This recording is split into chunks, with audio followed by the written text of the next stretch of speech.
Welcome back to an introduction to basic concepts of maintenance and reliability.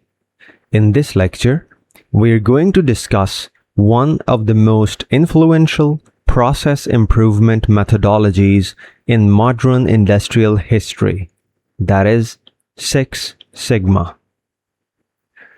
The creation of Six Sigma was born out of a major industrial crisis faced by Motorola during the 1980s.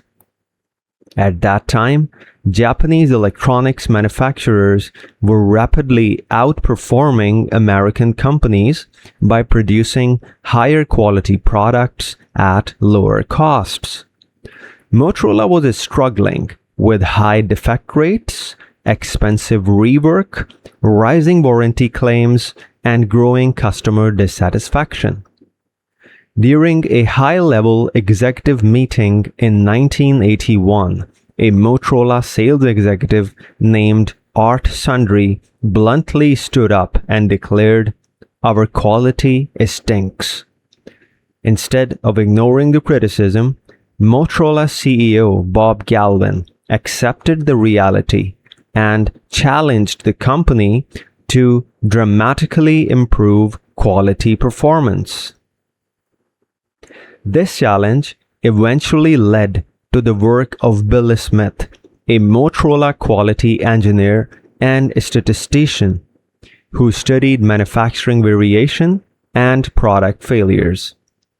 Smith observed that products requiring rework during manufacturing, even if repaired before shipment, were far more likely to fail later in the hands of customers. He realized that true quality could not be achieved merely through final inspection or fixing defects afterward. The real objective had to be reducing variation within the manufacturing process itself, so defects were prevented from occurring in the first place.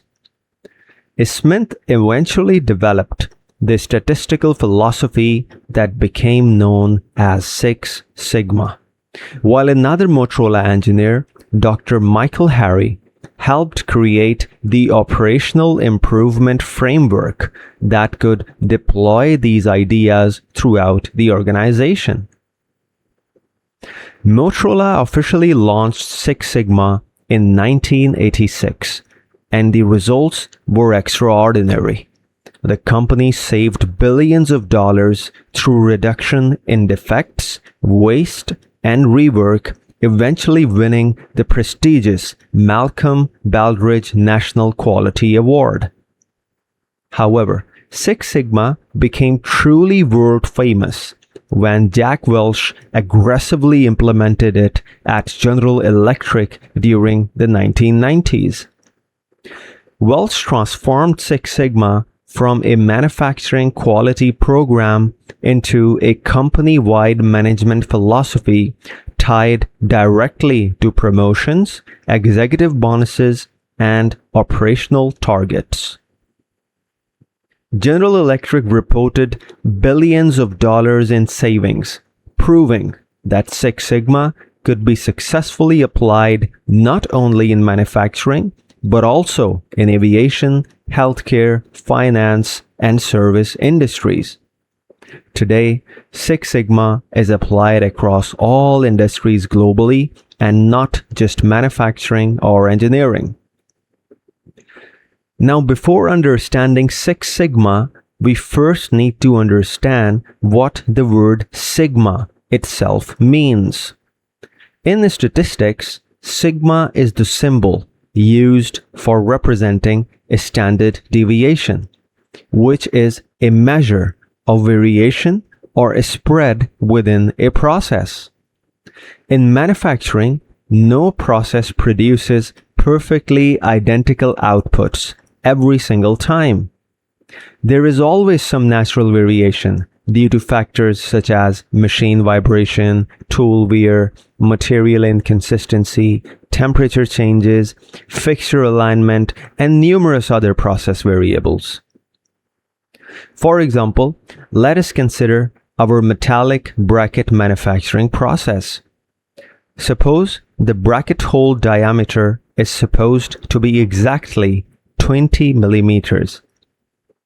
In reality, some brackets may come out as 19.98 millimeters, some as 20.01 millimeters, and some as 20.03 millimeter, etc. Now, something very interesting happens when we collect a very large amount of such process data and take a large population of outputs. The data generally starts forming what is known as a normal distribution, or the famous bell curve. Most outputs cluster around the average value, while fewer and fewer outputs appear as we move away from the center towards the extremes. This famous bell curve is not something observed only in industrial manufacturing processes. It appears naturally throughout the real world whenever large populations and natural variations exist. For example, human height within a population generally follows a bell curve. Most people are close to average height, while extremely short or extremely tall individuals become progressively rarer. Statistically, if we move 1 sigma away from the average on either side of the bell curve, approximately 68.27% of the entire population falls within that range. If we move 2 sigma away, about 95.45% of the population becomes covered. Now, coming back to manufacturing processes, the outputs produced by the process will also form a bell curve. The variation itself can never be completely eliminated because every real industrial process is influenced by countless interacting variables. The objective of maintenance, reliability, and quality teams is therefore not to eliminate variation entirely, but to control it so that the process output remains safely within the specification limits. In practical terms, controlling variation means controlling the spread or width of the bell curve. The more a process is improved, stabilized, and controlled, the narrower and tighter the bell curve becomes.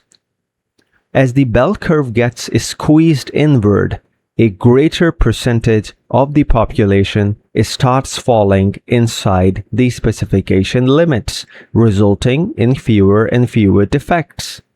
For example, suppose a manufacturing process is performing such that only the plus or minus 1 sigma portion of the bell curve falls inside the specification limits. Since 1 sigma covers about 68% of the population, it means roughly 68% of the brackets produced meet specifications, while about 32% fall outside limits and become defective. Now imagine the company's engineers improve the process. The process variation decreases and the bell curve becomes narrower. Let's say the process improves to the point where the plus or minus 2 sigma portion falls inside the specification limits. Since 2 sigma covers about 95% of the population, approximately 95% of the brackets now meet specifications, while only about 5% are defective. Now try to appreciate how extraordinary the idea of 6 sigma becomes. In a 6 sigma process, the bell curve becomes so tightly compressed that the plus or minus 6 sigma portion of the population falls inside the specification limits. This corresponds to 99.9999% defect-free outputs, or about 3.4 defects per million opportunities. This is an extraordinarily high standard of quality that very few processes in the world truly achieve. Remember, hole diameter is just one parameter.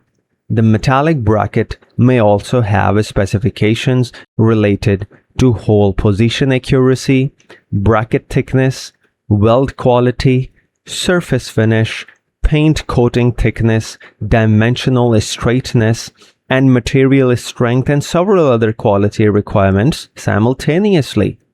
A bracket will be considered defective if any of these quality parameters is breached and not just hole diameter. Each of these characteristics has its own variation and its own bell curve. Achieving true Six Sigma performance, therefore, means controlling variation across the entire manufacturing system, not just one dimension or one machine parameter. This is what makes Six Sigma extraordinarily difficult in practice, because multiple interacting process variables, machines, operators, materials, and environmental conditions must all remain consistently stable at the same time. So this is what Six Sigma is all about.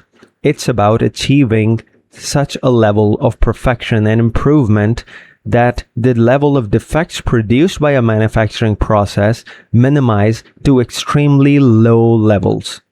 Now that we know and understand what Six Sigma aims to achieve, we will discuss how to achieve it in the next lecture.